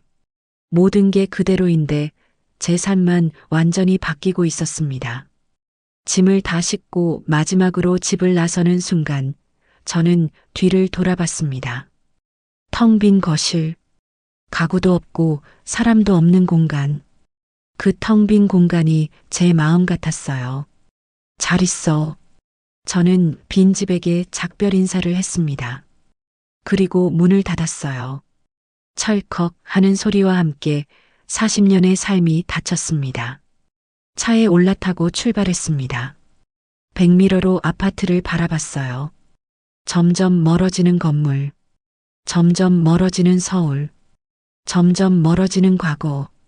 고속도로에 진입했습니다. 차창 밖으로 풍경이 빠르게 스쳐 지나갔어요. 도시가 사라지고 산과 들판이 나타났습니다. 공기도 달라지는 것 같았어요. 더 맑고 더 자유로운 공기. 운전하면서 저는 생각했습니다. 이게 맞는 걸까? 정말로 새로운 시작이 될 수 있을까? 불안하기도 했지만 동시에 기대되기도 했습니다. 아들 눈치 보지 않고 며느리 비위 맞추지 않고 그냥 제가 하고 싶은 대로 살 수 있다는 것. 3시간쯤 걸려 도착했습니다.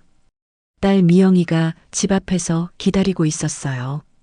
손녀 지우도 함께 있었습니다. 엄마, 미영이가 달려와 저를 안았습니다. 엄마 고생했어. 많이 힘들었지? 아니야, 괜찮아. 오히려 속이 후련하다.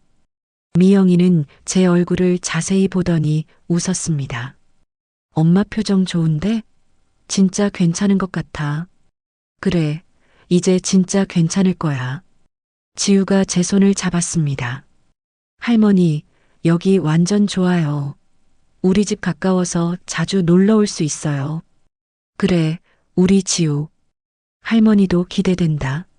새로 산 전원주택으로 들어갔습니다. 작지만 아늑한 집이었어요. 거실 창문으로는 마당이 보였고 그 너머로 작은 산이 보였습니다. 서울의 답답한 아파트와는 완전히 달랐어요. 엄마, 여기 어때? 마음에 들어? 응, 너무 좋다. 공기도 좋고 조용하고 엄마가 여기서 행복하게 살 것 같아. 짐을 풀기 시작했습니다. 미영이와 지우가 도와줬어요.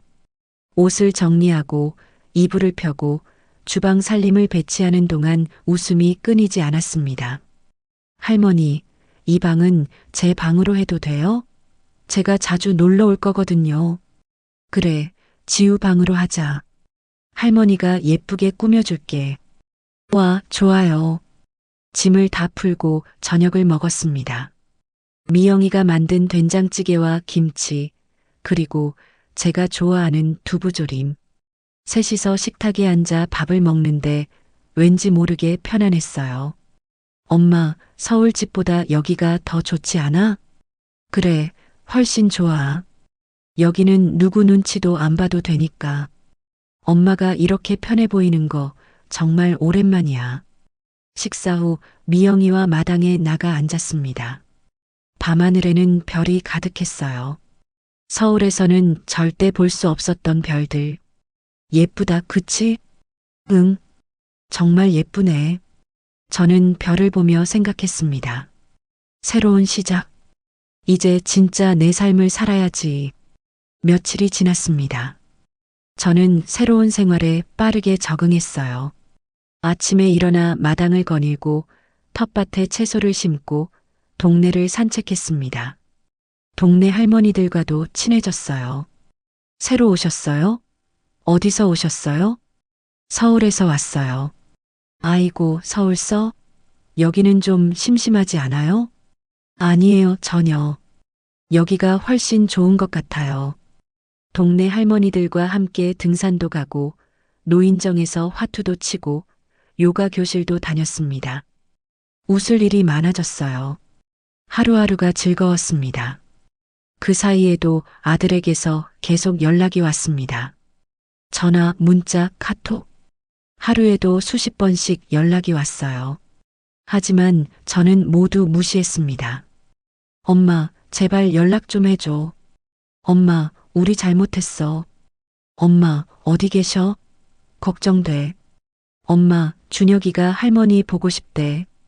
마지막 문자를 보고 저는 잠시 마음이 흔들렸습니다. 손주가 저를 찾는다니. 하지만 곧 고개를 저었어요. 아니야. 지금 넘어가면 또 똑같아질 거야.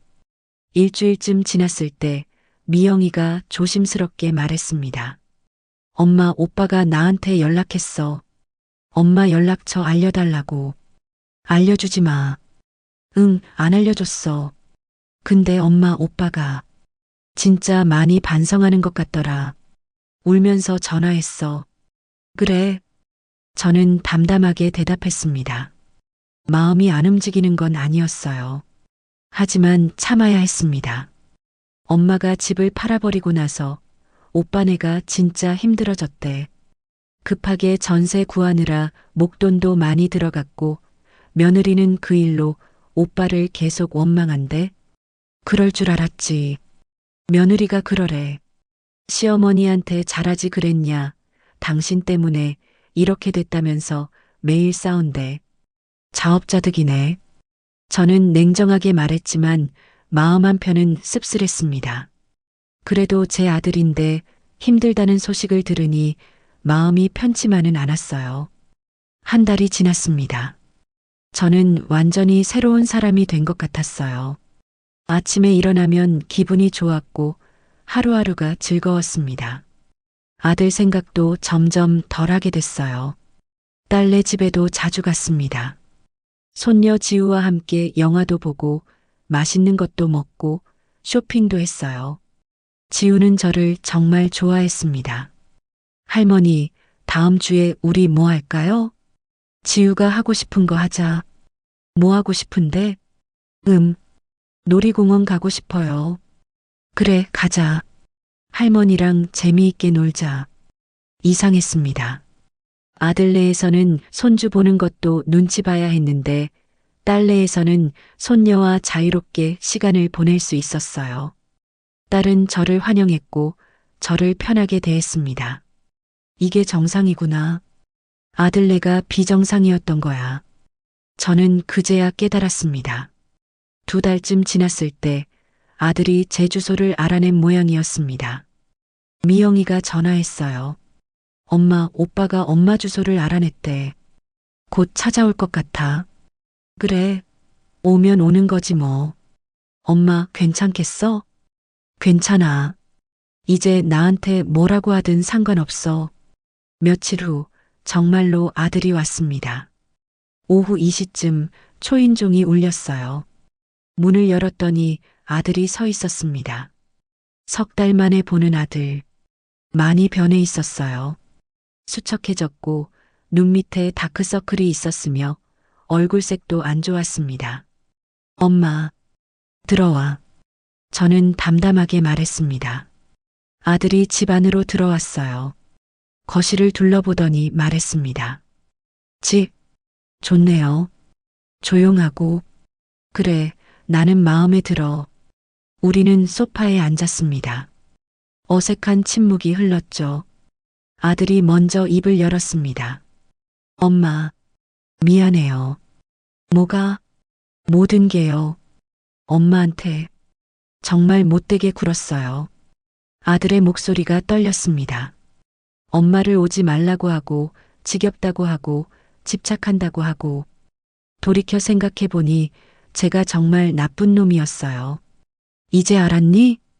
저는 냉정하게 물었습니다. 네. 집을 잃고 나서야 알았어요. 그 집이 엄마 명의였다는 것도, 엄마가 평생 모은 돈으로 사주신 거라는 것도, 제가 그걸 당연하게 여기고 엄마를, 아들이 말을 잇지 못했습니다. 너 그때 뭐라고 했지? 여긴 우리 집이니까라고 했지? 내 집이 아니었는데. 죄송해요, 엄마. 정말, 정말 죄송해요. 아들이 고개를 숙였습니다. 그리고 울기 시작했어요. 69년을 살면서 아들이 우는 모습을 본 적이 몇 번 없었는데 그날 아들은 정말로 울었습니다. 엄마, 저 지금 정말 힘들어요. 수진이랑도 매일 싸우고 돈도 많이 들었고 회사에서도 힘들고 그건 내가 자초한 일이잖아. 알아요. 다 제 잘못이에요. 엄마한테 잘했어야 했는데 제가 정말 바보였어요. 아들은 한참을 울었습니다. 저는 그 모습을 담담하게 바라봤어요. 마음이 안 아픈 건 아니었습니다. 하지만 쉽게 용서하면 안 된다는 걸 알았어요. 준혁아, 네 엄마. 앞으로 나한테 기대하지 마. 엄마는 이제 없다고 생각해. 내 인생은 내가 알아서 살아. 엄마, 그럼 정말. 그리고 손주 준혁이 그 아이 돌잔치도 안 부르고 할머니를 외부인 취급하더니 이제 와서 뭘 바라니? 아들이 아무 말도 하지 못했습니다. 엄마, 정말 다시는 기회가 없는 거예요? 기회는 이미 많이 줬어. 내가 다 걷어찬 거지. 저는 일어섰습니다. 이제가 내 말은 끝났어. 엄마, 준혁아, 내가 엄마 집 한 거 원망하니? 처음에는 원망했어요. 솔직히. 근데 이제는 엄마가 그럴 만했다는 걸 알아요. 제가 너무 심했으니까. 그래, 알면 됐어. 이제가. 아들은 천천히 일어났습니다. 문 앞에서 한 번 더 뒤돌아봤어요. 엄마, 혹시 나중에라도 용서받을 수 있을까요? 저는 잠시 생각했습니다. 모르겠어. 시간이 지나봐야 알겠지. 근데 기대는 하지 마. 내가 나한테 한 상처가 얼마나 큰지 아니? 알아요. 죄송해요. 아들이 고개를 숙이고 나갔습니다. 문이 닫혔어요. 저는 창문으로 아들이 차에 올라타 떠나는 모습을 봤습니다. 핸들을 잡고 한참을 앉아 있더니 결국 차를 출발시켰어요. 저는 소파에 앉아 한참을 그렇게 있었습니다. 마음이 복잡했어요. 아들을 내친 게 맞는 걸까?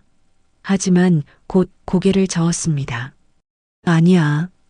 쉽게 용서하면 안 돼. 아들이 진정으로 변하는지 지켜봐야 해. 그날 저녁 미영이가 전화했습니다. 엄마, 오빠 갔어? 응, 갔어. 어땠어? 울더라. 많이 반성하는 것 같더라. 그래서 엄마는 용서 안 해줬어. 아직은 때가 아니야. 엄마가 맞는 것 같아. 오빠가 진짜로 변해야 해. 그로부터 시간이 흘렀습니다. 계절이 바뀌었어요. 여름이 지나고 가을이 왔습니다. 전원주택 마당의 나무들이 단풍으로 물들었어요. 빨강, 노랑, 주황. 정말 아름다웠습니다. 저는 매일 아침 마당을 거닐었습니다. 나뭇잎이 떨어지는 소리, 새들이 지저귀는 소리, 바람이 불어오는 소리. 모든 게 평화로웠어요. 이렇게 평화로울 수가 있구나. 저는 생각했습니다. 아들 눈치 안 보고 며느리 비위 안 맞추고 그냥 내가 하고 싶은 대로 사는 살. 이게 진짜 제 삶이구나. 동네 할머니들과도 더 친해졌습니다. 함께 산책도 가고 요가도 하고 노인정에서 수다도 떨었어요. 웃는 날이 많아졌습니다. 정자 씨, 요즘 표정이 정말 밝아요. 무슨 좋은 일 있어요? 그냥 자유로워서 그런가 봐요. 자유, 무슨 자유요? 인생의 자유요. 남 눈치 안 보고 사는 자유. 저는 웃으며 대답했습니다. 정말로 자유로웠어요. 69년 인생에서 처음으로 느끼는 진정한 자유. 아들에게서는 여전히 가끔 문자가 왔습니다. 엄마, 잘 지내시죠? 엄마, 날씨 추워요. 감기 조심하세요. 엄마, 준혁이가 많이 컸어요. 저는 읽기만 하고 답장하지 않았습니다. 아직은 때가 아니라고 생각했어요. 겨울이 왔습니다. 눈이 내렸어요. 마당이 하얗게 변했습니다. 손녀 지우가 놀러와서 함께 눈사람을 만들었어요. 할머니, 이거 봐요. 눈사람 완성. 우와, 우리 지우 정말 잘 만들었네. 지우와 함께 있을 때가 가장 행복했습니다. 미영이도 자주 들렸어요. 딸이 해준 밥을 먹고 함께 TV를 보고 그냥 이야기를 나누는 것만으로도 좋았습니다. 이게 가족이구나. 서로를 존중하고 편하게 대하는 관계. 아들네와는 완전히 달랐습니다. 그렇게 1년이 지났습니다. 제가 청담동 아파트를 팔고 지방으로 온 지 1년. 딸 미영이가 말했습니다. 엄마, 벌써 1년이야. 시간 참 빠르지? 그러게. 벌써 1년이나 됐네. 엄마, 후회는 안 해? 전혀. 이게 내가 한 최고의 선택이었어. 정말이었습니다. 저는 전혀 후회하지 않았어요. 오히려 더 일찍 이렇게 할 걸 하는 생각이 들 정도였습니다. 그날 저녁 미영이가 조심스럽게 말했습니다. 엄마, 오빠가 엄마 생신 때 만나고 싶대. 선물도 드리고 싶고 준혁이도 보여드리고 싶대. 내 생신이 언제더라? 다음 달이잖아. 70세 되시는 거. 아, 맞다. 제가 70세가 되는 거였어요. 70년. 긴 세월이었습니다. 만날까? 엄마가 결정해. 나는 엄마 의견 따를게. 저는 고민했습니다. 1년 동안 아들을 만나지 않았어요. 1년이면 사람이 변할 수 있을까? 아들은 정말로 달라졌을까? 알았어. 만나볼게. 생신날에. 진짜? 엄마, 좋은 결정이야. 생신날이 다가왔습니다. 미영이네 집에서 모이기로 했어요. 조촐하게 가족끼리만. 그날 아들 가족이 왔습니다. 1년 만에 보는 아들과 며느리, 그리고 손주 준혁이. 준혁이는 많이 컸습니다. 이제 2돌이 지났으니 말도 제법 하고 걸음마도 잘했어요. 할머니, 준혁이가 저를 보고 조심스럽게 불렀습니다. 기억은 하는 것 같았어요. 그래, 준혁아. 할머니야. 저는 눈물이 날 뻔했지만 참았습니다. 손주를 안고 싶었지만 먼저 다가가지 않았어요. 아들과 며느리도 많이 달라져 있었습니다. 둘 다 수척해 보였고 표정도 어두웠어요. 어머니, 축하드립니다. 70세. 며느리가 조심스럽게 말했습니다. 고마워. 저는 담담하게 대답했습니다. 아들이 케이크를 내놨어요. 엄마가 좋아하시는 딸기 케이크요. 그래, 고맙다. 촛불을 켜고 노래를 불렀습니다. 생일 축하합니다. 다 같이 부르는 노래를 들으며 저는 생각했습니다. 1년 전에는 상상도 못했던 풍경이네. 케이크를 자르고 함께 먹었습니다. 어색했지만 나쁘지 않았어요. 적어도 예전처럼 불편하거나 긴장되지는 않았습니다. 식사 후 아들이 말했습니다. 엄마, 이 1년 동안 많이 생각했어요. 그래, 제가 얼마나 잘못했는지, 엄마가 얼마나 소중한 분인지, 이제야 알았어요. 늦게 알았네. 네, 너무 늦었어요. 근데 엄마, 그래도 기회를 한 번만 더 주실 수 있나요? 아들이 간절하게 물었습니다. 기회? 네. 다시 시작하고 싶어요. 제대로 된 아들이 되고 싶어요. 저는 아들을 바라봤습니다. 진심으로 보였어요. 1년 전과는 다른 눈빛이었습니다. 준혁아, 네, 엄마. 한 번만이야. 이번이 마지막 기회야. 알겠니? 네, 엄마, 감사합니다. 아들의 눈에 눈물이 맺혔습니다. 근데 조건이 있어. 네, 말씀하세요. 나한테 간섭하지 마.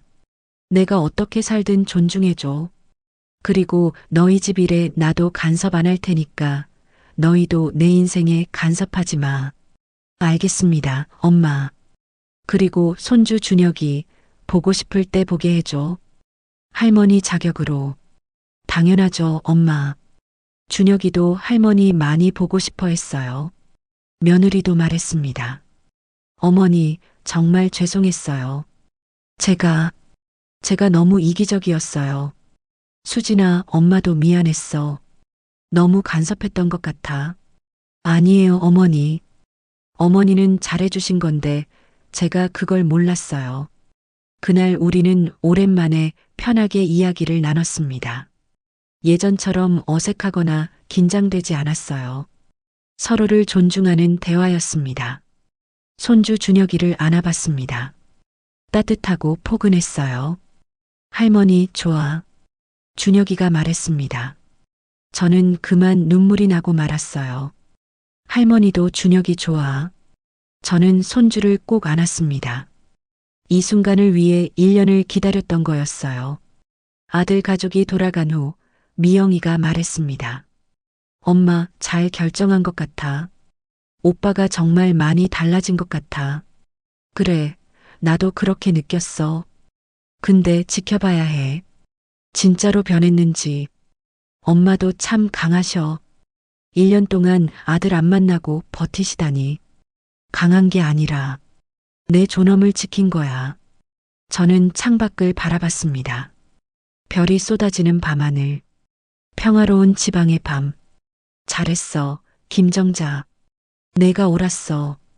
저는 스스로에게 말했습니다. 그 후로도 아들과는 적당한 거리를 유지했습니다. 한 달에 한두 번 정도 연락하고 명절에 만나고 가끔 손주를 보러 갔어요. 하지만 예전처럼 자주 가거나 간섭하지 않았습니다. 그게 좋았어요. 서로 존중하고 적당한 거리를 유지하는 관계. 이게 건강한 관계더라고요. 저는 지방에서 제 삶을 살았습니다. 텃밭을 가꾸고 할머니들과 어울리고 딸과 손녀와 시간을 보내고 평화롭고 행복한 나날들. 가끔 서울에서의 삶을 떠올렸습니다.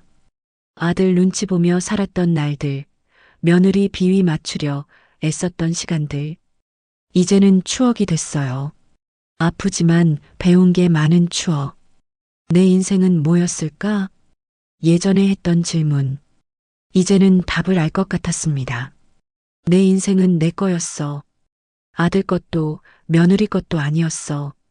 내가 살아야 할 인생이었어.